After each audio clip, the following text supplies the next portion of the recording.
Welcome to the Belief Breakthrough Show, where we believe that you can achieve the life you dream of simply through shifting your perspective and breaking through your limiting beliefs. With your host, Tina Encarnacion, the author of Stuck in the Fire, a story of resilience, trauma and abuse coach, an energy healer, and Reiki master.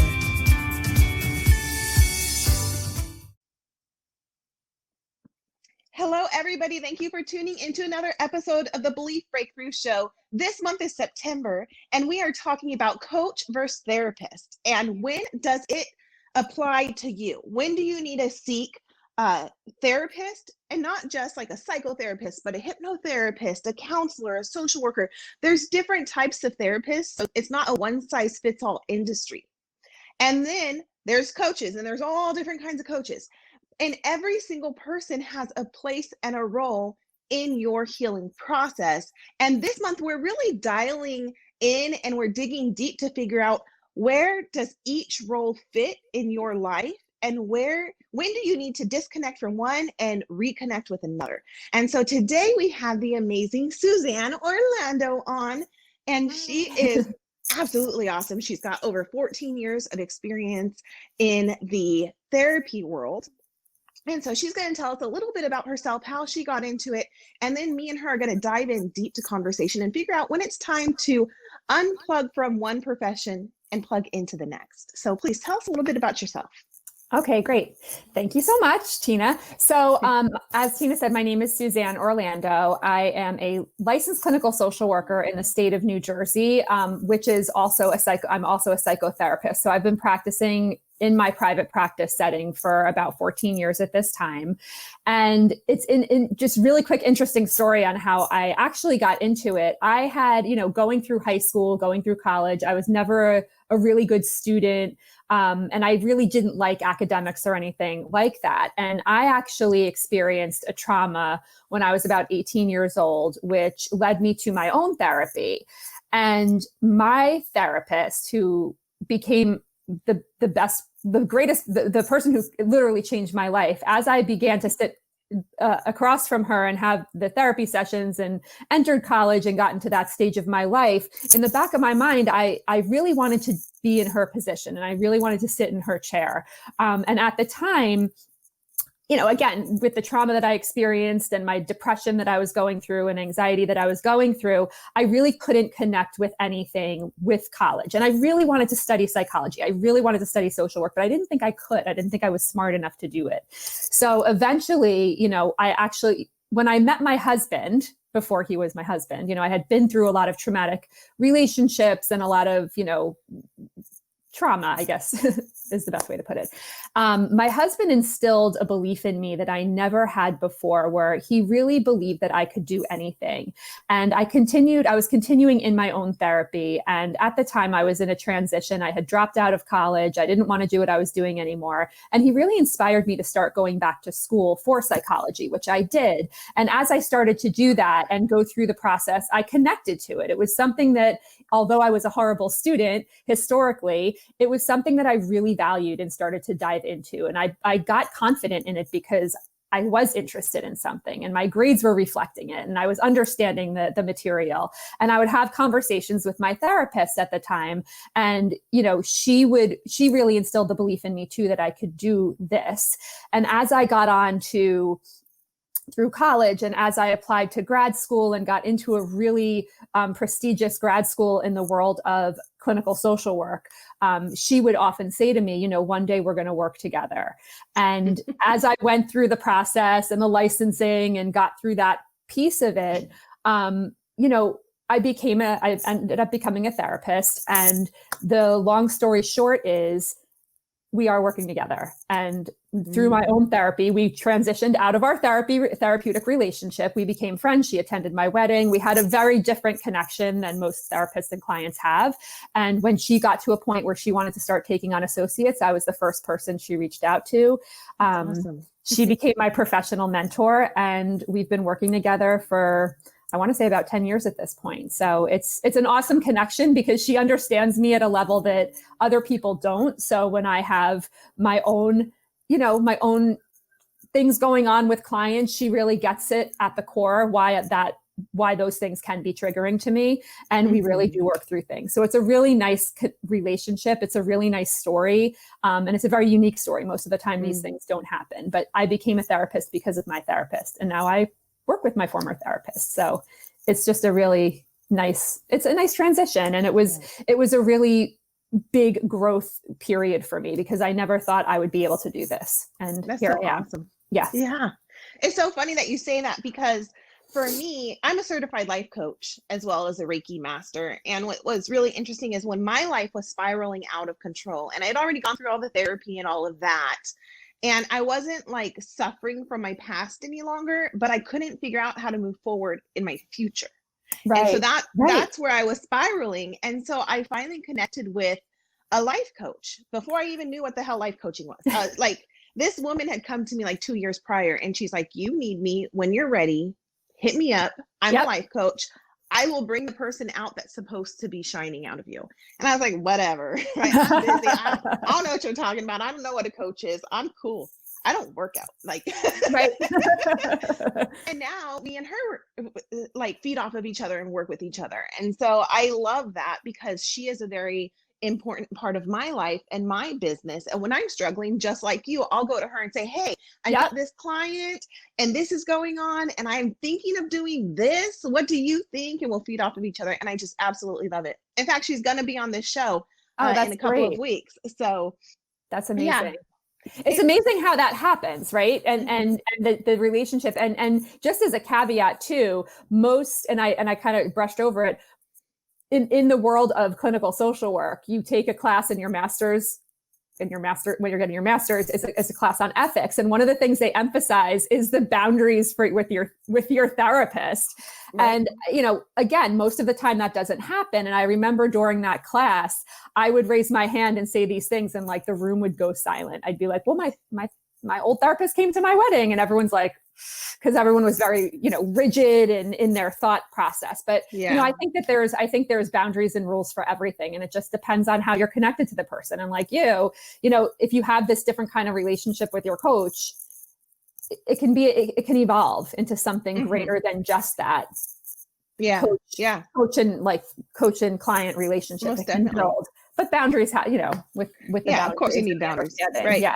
And she did really good about, waiting until I was ready to soar before she even introduced a relationship. So she worked with me for a good year to year and a half of helping really define and refine me before she's like, okay, I think that you're ready to work with, like to partner, like, let's do this. Yeah.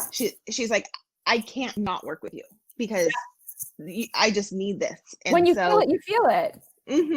Yeah. And it was a really awesome partnership when we started working. And it was interesting because we started a partnership together, me, her, and her soon-to-be wife. And then it disintegrated, not out of any disdain or negativity. It just, we realized that it wasn't going to work at the time. And now we just kind of mirror each other and work next to each other and refer people to each other, but we're no longer in partnership together. Okay. So yeah, very interesting. That's great. Yeah. So let's dive into when should someone be seeing a therapist versus someone being a coach, because you wear both hats. I do both. Yes. Yeah. So in terms of a therapy. So again, because I wear both hats, if I have people coming to me for my coaching, there's a specific channel they have to go through and things and interview questions that I ask them. And if they're at a point where, let's just say somebody, I work with a lot of people with anxiety, and even in my coaching program. So if somebody comes to me and they're in a place where with their anxiety is debilitating to the point where it's impacting their day-to-day functioning. They're waking up, they're having frequent panic attacks. They can't get out of their own thoughts. They're frozen. They can't do the things that they once did. Even things as simple as, going to the grocery store or going to the social functions that they used to go to. That would probably require more of a clinical intervention with a therapist who can take them through those clinical steps and supports, versus a coaching where a coaching might be, if I'm struggling with anxiety but it's not getting in the way of my life. I'm still able to do the things in my life, but I'm nervous to take the next step forward into a different place in my life, out of my comfort zone, something I know that I want, but something I'm afraid to step into. That's quite different than being in a place where every single day I'm dreading getting up because I know that I'm going to be plagued by this really intense, anxious feeling that won't let me do the things that I have to do to function as a human being. And that's like that's the grand difference right there. That's the big picture. So if I have somebody in my coaching that comes to me and, gets on a discovery call with me, and we're going through the process, and I hear those things, I hear that debilitating day-to-day anxiety or more mental health issues or depression or things like that, I will stop the conversation and I'll say, listen, this is not the time for us to work together. I think at this time you need to do more of a weekly therapy with somebody who can get to you on a clinical level versus what I can do in my coaching practice. So that's a boundary that I like to hold, but I think that that's a huge, huge difference right there. It is a huge difference. And what I find now that I've been in the coaching world for several years is you get these people that wake up one day and decide, I want to be a coach. And those people don't have the background, they don't have the education. And I'm not a college graduate, so I'm not saying like you have to go to school, you have to have a bachelor's and a master's, and you don't. Nope. I mean, I am a coach from hard knocks, right? Yeah. I went through the trauma, I went through the experience, I learned from it, I healed myself, I sought the therapy, I sought the coaching, and then I became a coach myself, right? But you've got some of these people who all of a sudden wake up and go, you know what? I feel very inspirational today, so I'm going to start my coaching business. And they'll go and they'll take anybody off the street. And I see a lot of these people that are trying to be coaches, and they're like, I'm in this group of entrepreneur coaches, and this one woman says, I'm working with an 8-year-old child and they're having night terrors and they're wetting their bed. And for me, immediately, I'm like, they need to go see a therapist. And she's like, so what do you recommend I do to help work through this? And everyone was like, send them to a therapist. And she's like, no, I'm just starting out. I really can't afford to lose any clients. And I just want to help them. I'm like, no, you're not qualified. No. And so that's another issue I see in this coaching therapy industry. And I see a lot of people trying to fight against each other. And I see therapists going, oh, you're a coach. What? Like, you're just a underpaid therapist, or you're just trying to be a therapist without having to go to school. And there's a huge delineation between the two. Yes. It's so true. And even to that point, Tina, even as a therapist, there are things, I've been doing this for a long time, but there are areas that are not my area of expertise. So even if I've been working with a client for a while and they start presenting with something that is a little out of my wheelhouse, I have no problem saying, you know what? You need to go to X, Y, and Z specialist at this point, and we can come back to our work together when that is taken care of, but I can't help you. So being able to recognize as either a therapist or a coach when something is out of your realm is so important, because it's going to do so much more damage just to keep the client, because I want to keep this level of clients in my practice, or I'm just starting out and I obviously need to get paid for what I do. So I don't want to lose that investment. There's so much more. It's so much more important to recognize what you're capable of versus not, so that you don't do damage to anybody. Absolutely. I think that you really need, if you're watching this, if you are a viewer and you're trying to decide whether or not to use a coach, you really need to interview who you're going to be. Don't just don't Google and put your finger to the screen and go, I'm going to work with this one. You really have to pick them as if they were going to be an employee of yours. Because you need to make sure that they're qualified to help you for what you're trying to achieve. And that's so important. Ask, how long have you been coaching? Are you certified? Do you have any qualifications? Not just somebody in their basement deciding all of a sudden they're inspirational and they can coach anybody, because it can be very damaging and it can hold you back or set you back further than when you started. Exactly. It's huge. And I want to say that most coaches, at least that I know, including myself, and I know that you do this as well, Tina, they have like what they call a discovery call or a clarity call, usually a free just to reach out. And not only at that time, I know when I do that, I'm looking for people who will fit into my program. And if somebody's not a good fit, I have no problem saying that. But also the person who's calling and reaching out to you to see if you're going to be their coach, people who are watching this, that's your interview too. So you don't just because you're getting on the call with someone doesn't mean you have to go forward with what they're saying. Even if they feel you're a good fit for them, maybe they're not a good fit for you, and that's okay. Absolutely. And I think the same goes with a therapist. When people reach out to me, whether they're looking for a referral, if they're a personal friend of mine, or if they're somebody who's reaching out to me and isn't sure if they want to start therapy, I always encourage them to do the same thing. Contact a therapist and interview them. If a therapist, is not willing to go through a process where they give the client the ability to interview them versus the therapist taking information to see if they'd be a good fit for them. And if they're not willing to do that for you, they might not be the right fit, but you have to interview who you're going to work with. I mean, it's a vulnerable position to be in. You have to make sure you have the right person working with you. Yeah. And then in regards to therapy, just like coaching, there's so many different types of therapy. Yes. So you've got your psychotherapy, you've got your psychiatrist, you've got your hypnotherapist, you've got your clinical social workers, you've got so many. And gosh, I think I've used almost all of them. Yeah. Everybody has their own wheelhouse and their own rationale. You have your own rationale for going to those different experts. And it's good to do the homework on what those experts do. Absolutely. And just like coaching, and I know until I dove into the realm of coaching, I thought that a coach was someone who taught you how to do good in sports. You hear that's what we grow up with. The coaches are the gym teachers or the head of the whatever sport you're playing and things like that. Absolutely. Yeah. And then you're an anxiety coach. I'm a trauma coach.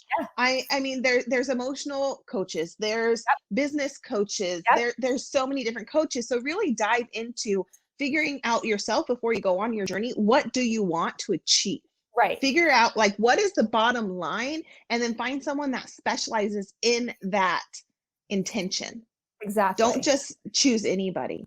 Now, another thing I want to dive into with you is I find a lot of people will call me and we'll do the discovery call, but they don't really want to invest in themselves.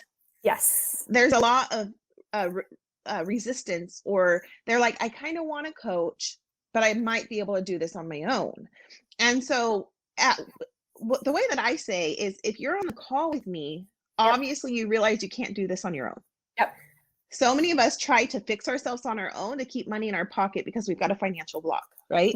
Right. And so at what point, just from both of our combined experiences, what point should someone be searching for a coach or a therapist compared to when can they fix it on their own? Right. So I think that there, again, I think people who want to get better, they have good intention. They might reach out, they might go to the self-help books, right? They might listen to podcasts. They might get some advice from friends or family.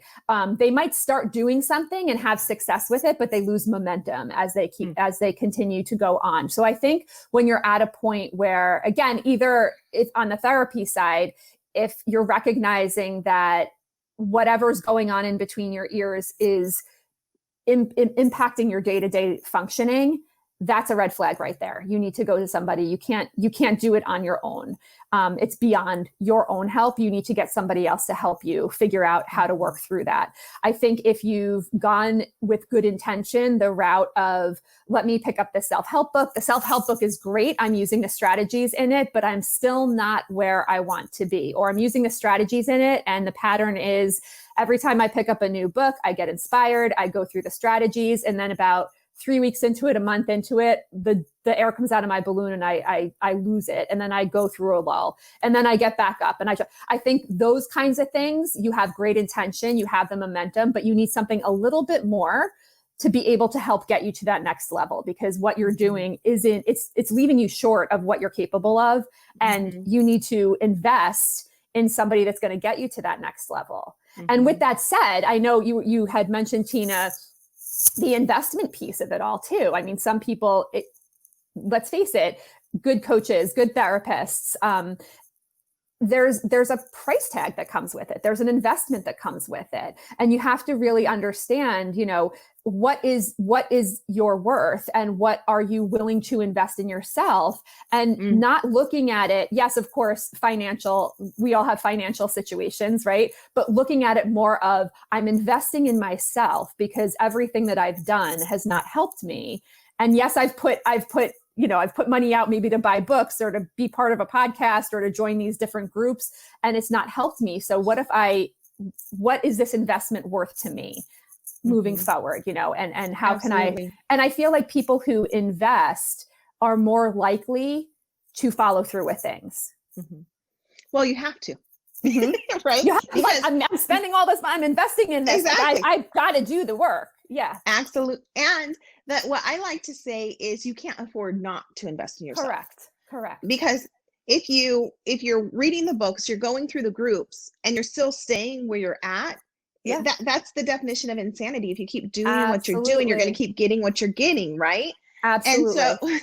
And so and know that if you hire a good coach, you're not going to be with that coach for a lifetime. Nope. That coach is going to get you in shape of what your goal is in a very short period of time. It's very intensive. It's very focused directly on you. And really, I feel like working with a good coach, and I could be wrong, you can share your opinion with me. Yeah, of course. But I feel like if you're working with a really good coach, within 3 to 6 months, you should have achieved your initial goals. Agreed. Absolutely. And I think also with that said, like in a discovery session and a discovery call, the first time you speak with them, they should be prompting you to figure out what your goals are. It shouldn't just be this wishy-washy conversation. It should be a goal-driven, directed conversation so that you get clarity in that on how this person's going to help you and understand your direction. And if you're not getting that, I say with a therapist too, when you first have that initial conversation, if they're kind of giving you kind of wishy-washy generic answers, and they're not giving you that very structured format of how they're going to work with you or asking you those direct questions, that might also be a flag, but I agree with you that you're going to get that number one goal achieved in a quick amount of time, but you also have to put in the work too. Oh, absolutely. That's the caveat, right? Absolutely. Yeah. I actually have all of my clients sign a contract, and it states, I will complete all of the work assigned during these sessions. Yep. And I know that there is no guarantee to the completing the goal based on what I do. Like I have to do the work. Right. And you just triggered something in my head. I think in talking about the difference between a therapist and a coach, I think a coach, with what you said, having a contract saying, this is what I'm committing to, this is what I'm doing every single week, because I don't want to drag this on for a year. I want to get this going. I'm investing this money. I'm investing my time. I want to get the results as fast as possible. With a therapist, clients might not be ready to do that. So when I'm working with clients, whereas in my head, I know that they can do it, they might not be in a position where they're ready. So I might give somebody a strategy and say, okay, between now and the next time we see each other, let's do this. And they'll come to me the next week and they'll say, I couldn't do it. And it's not because they're like not taking therapy seriously, maybe sometimes, but most of the time it's because there's a blocker as to why they can't. And that's why it takes most of the time people come to me on an initial call for therapy to see if I'm going to be the right fit. And they say, how long is it going to take? And I say, I can't answer that because it's a process. Whereas in coaching, I can say, if you follow this, and this, and this, this is how long it's going to take. And this is the length of my program. I can be very definitive with that. In therapy, I have to follow where the client is at and work through their process. Yeah, and that triggered thoughts of me. So I have a lot of people that will call me, and I can see that they've got energetic blocks, that they've got trauma that they're not even willing to speak to a therapist about. Because let's face it, when you've gone through something really deep and really dark, reliving that can be even more traumatizing than going through the initial thing, right? And so that's the beautiful thing about Reiki healing, energy healing is with Reiki. I like to say it's like a therapy session with no words. You lay down on a table, you close your eyes, and you basically go to sleep. and you allow me to pull the energy out. So it literally neutralizes the memory and the trauma. And so a lot of times when I'm interviewing people to potentially take on as coaching clients, I realize you are so blocked up. You're carrying so much shit on your shoulders. You're not even going to be capable at beginning your healing journey at this time. So let's do a few Reiki sessions. Yes. Not therapy. Let's do a few Reiki sessions and see if you need me or you need a therapist. Yeah. Because the cool thing about Reiki is it can prepare them for therapy, or it could prepare them for coaching. Yeah. But if they're so stuck in their pain and their trauma, even going to a therapist isn't going to help them. So let's just lay you down. Let's just move let's just remove this energy that's lighting up this memory that you can't move past. Right. So then you can seek the professional help that you need. Absolutely. Absolutely. That's why it's so awesome that there's so many different ways that people can access where they're currently at. I love Reiki. I think Reiki is fantastic, and it's definitely a good step. And it's so great that we live in this world that we have so many options. Yeah, definitely.